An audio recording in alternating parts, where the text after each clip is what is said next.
किसी को नहीं पता था। माता सीता, जो मर्यादा की प्रतिमूर्ति थी, वहीं दूसरी ओर मंदोदरी, जो रावण की पत्नी और धर्मपरायण स्त्री थी।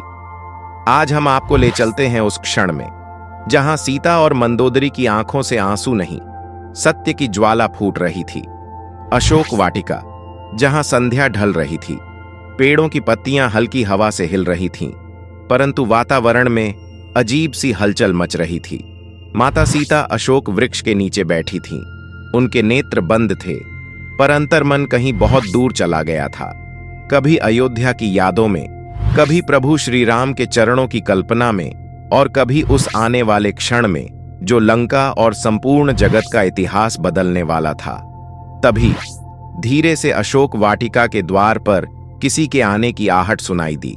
सोने के आभूषणों से सजी, पर चेहरे पर चिंता की रेखाओं से टूटी हुई मंदोदरी भीतर आई। उसके कदमों में जल्दबाजी थी, पर दिल में हजारों प्रश्न। माता सीता ने आंखें खोलीं। दृष्टि में अजीब सी शांति थी, मानो उन्हें सब पता था। मंदोदरी ने धीरे से कहा, सीता, तुम बाहर की गर्जना सुन रही हो? आज का सूरज ढलने से पहले यहां सब कुछ बदल जाएगा। शायद यह हमारी आखिरी भेंट है। सीता ने उत्तर दिया, महारानी मंदोदरी, जो कहना है आज कह दो। कल का सूरज किसके लिए उगेगा, यह किसी को नहीं पता। मंदोदरी ने कांपते स्वर में कहा, मैं रावण की पत्नी हूं। उसके साथ सुख दुख के अनगिनत पल जिए हैं, लेकिन आज मैं तुम्हें सच बताना चाहती हूं सीता। रावण ने जो किया वह अधर्म था। तुम्हें छल से लाना, तुम्हारे सम्मान को चुनौती देना, यह अपराध है। मैंने उसे समझाया, बार बार कहा, लेकिन उसके अहंकार ने मेरी हर बात अनसुनी कर दी।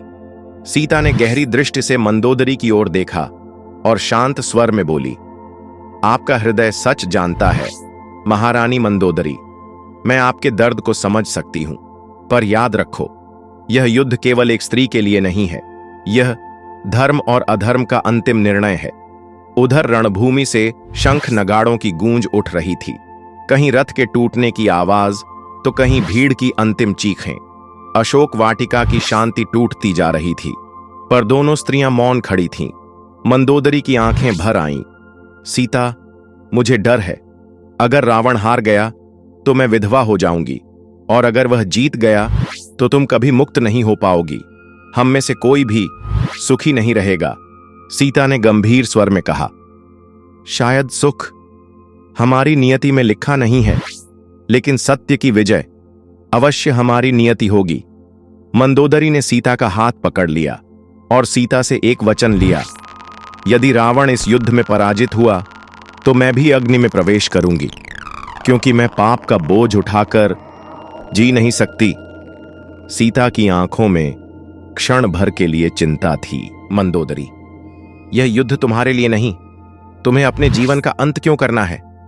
मंदोदरी हल्के से मुस्कुराई, पर उस मुस्कान में दर्द छुपा था।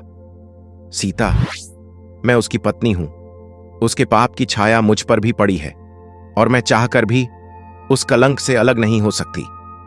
अचानक बाहर से मेघनाद की गर्जना सुनाई दी। वह स्वर पूर्णतया चुनौती से भरा था।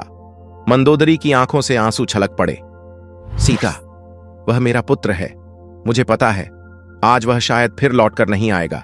एक माता का दिल टूट रहा है। सीता ने मंदोदरी से कहा, माता का हृदय युद्ध भूमि नहीं होता। तुम्हारा प्रेम ही तुम्हारी सच्ची जीत है। मृत्यु के बाद भी यही प्रेम तुम्हें पवित्र बनाएगा। बाहर का युद्ध और भी प्रचंड हो गया। बाणों की टक्कार और युद्ध की चीखें लंका की दीवारों को हिला रही थीं। मंदोदरी ने गहरी सांस ली। सीता, अगर रावण हारा तो लंका भी राख हो जाएगी, और अगर राम जीते तो तुम मुक्त हो जाओगी। पर मेरे लिए तो ना कोई विजय होगी, ना कोई पराजय, बस अंत।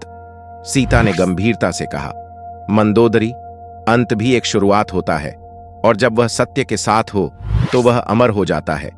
मंदोदरी की आंखें आंसुओं से भरी थीं, फिर भी शांत स्वर में कहा, सीता, यदि तुम्हारे राम जीत जाएं तो उनसे कहना, रावण केवल एक राक्षस नहीं था, वह एक राजा भी था।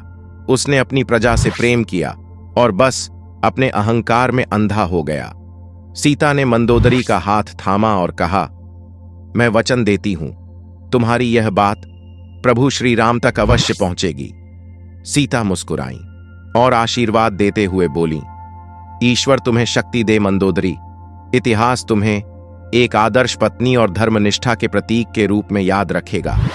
राम और रावण का अंतिम टकराव, फिर एक लंबी विजय ध्वनि, शंख की गूंज ने वातावरण को चीर दिया। अशोक वाटिका की हवा थम सी गई। माता सीता ने आंखें बंद कीं और उनके होठों पर एक नाम आया, राम। मंदोदरी ने भी आंखें बंद कर लीं। चेहरे पर एक शांत मुस्कान थी, जैसे अपने अंत को स्वीकार कर लिया हो। और इस प्रकार अशोक वाटिका की छांव में दो स्त्रियों का यह संवाद इतिहास की परछाइयों में खो गया। एक ओर धर्म की अडिग प्रतिमूर्ति माता सीता, दूसरी ओर मोह और पीड़ा में डूबी मंदोदरी। दोनों ने अपने अपने सत्य को स्वीकार किया, पर दुनिया ने केवल युद्ध की गर्जना सुनी, उनकी आत्माओं की पुकार नहीं।